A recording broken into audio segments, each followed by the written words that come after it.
Driving, to me, it brings a sense of peace. The rowing of the gears, the sound of the exhaust, the feeling of the movement. It's like a giant skateboard propelled by a rocket, you know? It's the funnest thing I could describe.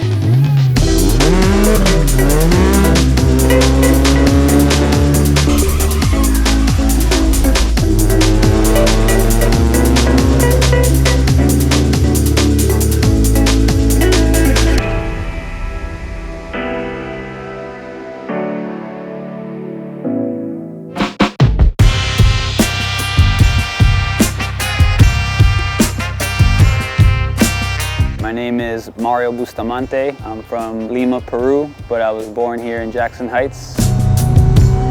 Getting cars was part of growing up as a New Yorker. The real New Yorker is trying to not take the train anymore. We've been doing that, so having a car here, even though it's very difficult, it's a sense of pride. You have this liberty, this freedom. Even though everything is so tight, you have this personal space that people can't intrude on.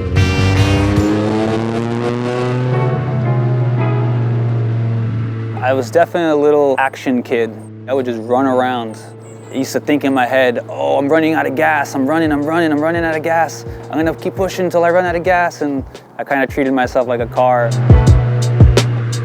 Anything with wheels always attracted me. First it was rollerblades, then a scooter. Then I got into skateboarding, fixed gear bikes. I didn't know that I would be so influenced by Miatas. I actually only realized this when I look back to the past.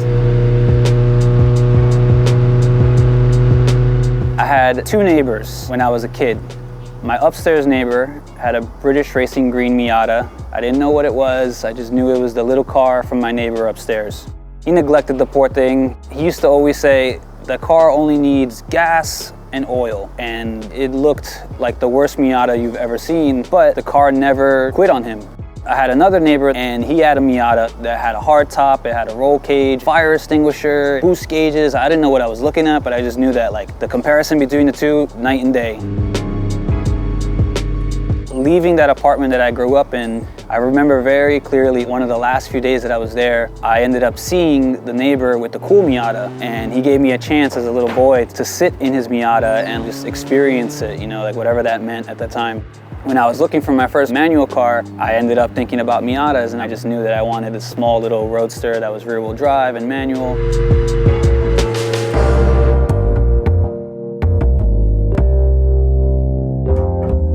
If you look at my car right now, you see it's got red mirrors. That's pretty much its defining characteristic. That's how people know that it's me when they see a white Miata.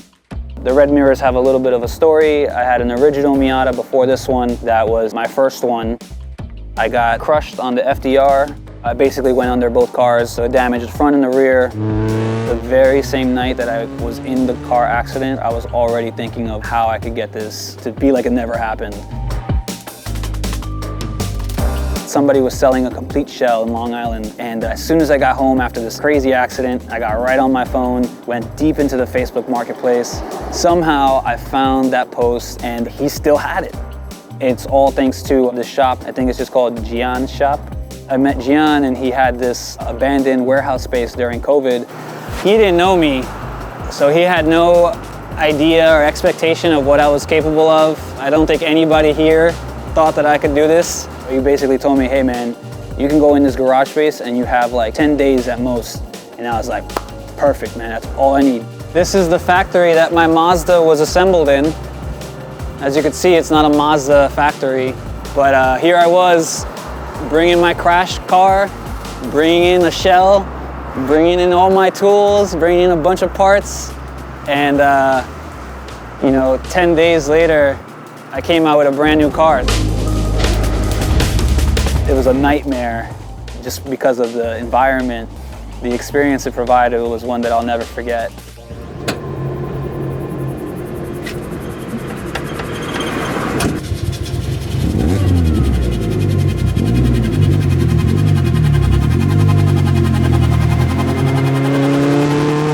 My idea with this car was just to make it as new as it can be without being new. It's still this 90s old Miata on the outside. But on the inside, it's got fender braces, the butterfly brace on the bottom, frame rail braces, lower control arm brace in the front and the rear, Racing Beat sway bars, RSR exhaust, BC coilovers, poly bushings on every suspension component, Mazda Competition motor mounts. These wheels, they're a stock BBS RA452s. And last but not least, it's also got an M45 supercharger.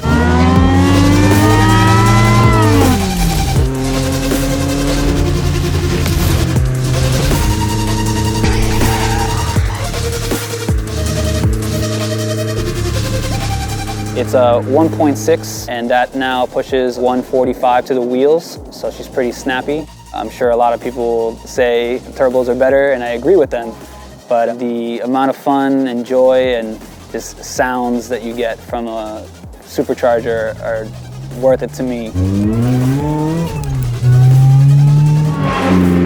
My interior is pretty much stock. I had to install a aftermarket steering wheel because as a 6 foot tall person, I couldn't fit without having an aftermarket steering wheel. I had to add some gauges, obviously, to keep track of my boost and my AFRs now that I'm supercharged. Everyone says this, but I feel like I'm connected to the car. This car has no power steering, so you feel everything on the road. Your muscles are actually moving the car, and if you were to not put enough effort, your car's not going to move the way you want it to move. I certainly relate with people who do extreme sports, skaters, bikers, anybody who's in it for the thrill. You chose to do this because it gives you something in return. Whatever the price of what comes next, it's part of the game. You got to pay to play. The car enthusiasts, they do get knocked down, they do break stuff, they do get a lemon of a car. You definitely gotta have thick skin, man.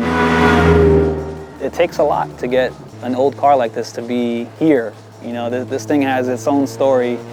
It has 30 years of history that I'm only a couple of years a part of, so it's our duty to make them last forever.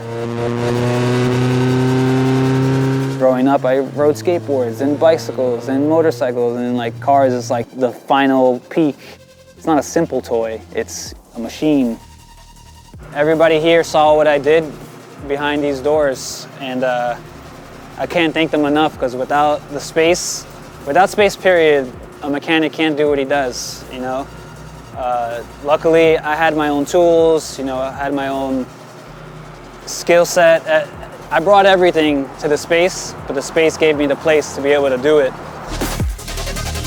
When you build it yourself, there's nothing more rewarding than sitting behind the wheel of the machine you put together and everything working harmoniously. It's just music to my ears.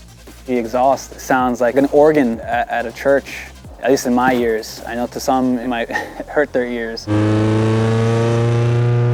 I love the sound of exhaust notes. Anytime I hear a car pass by, the exhaust always drags me along. You can't not turn your head. As a car guy, you're obsessed. And that's basically the biggest satisfaction that I get, is I get to be inside of my obsession. I get to just be me in there. I feel safe in there. And it's fun. Miata's always the answer.